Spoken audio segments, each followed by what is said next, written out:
Ballot এই নির্বাচনের প্রধানতম গুরুত্বপূর্ণ জিনিস। সেই জিনিস অনিরাপদ অবস্থায় 7 তারিখ রাতে সেখানে পড়ে থাকবে।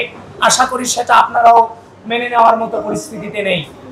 এবং আমরা সে অভিযোগ নির্বাচনের দিন পেয়েছি, এবং যিনি সেদিন তিনিও নির্বাচন করেছিলেন, যিনি সেখানে ছিলেন, তার বোকমার কানতে গিয়ে সারেজমিনে সেখানে যিনি উপস্থিত ছিলেন এবং যিনি সে ছবি তুলেছিলেন, ব্যালট পেপারের ছবি তুলেছিলেন, তিনিও আজকে সংবাদ সম্মেলনে আমাদের সামনে উপস্থিত আছেন।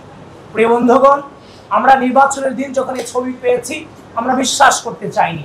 নানান বাস্তবতার কারণে কিংবা ব্যস্ততার কারণে আমরা সেটাকে এড়িয়ে গিয়েছিলাম।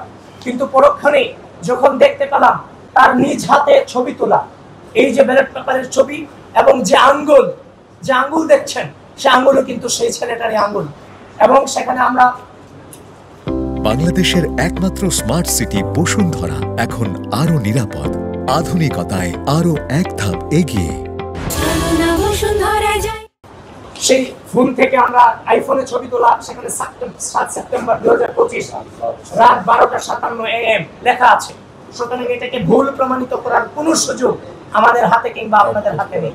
সেজন্য এই বিষয়টাতে বিশ্ববিদ্যালয় প্রশাসন কোনোভাবে হালকাভাবে নেওয়ার সুযোগ নেই। বিশ্ববিদ্যালয় প্রশাসনকে এই ব্যাপারে জোরালোভাবে তাদের অবস্থান এই জাতির সামনে এবং বিশ্ববিদ্যালয়ের সামনে তুলে ধরতে হবে।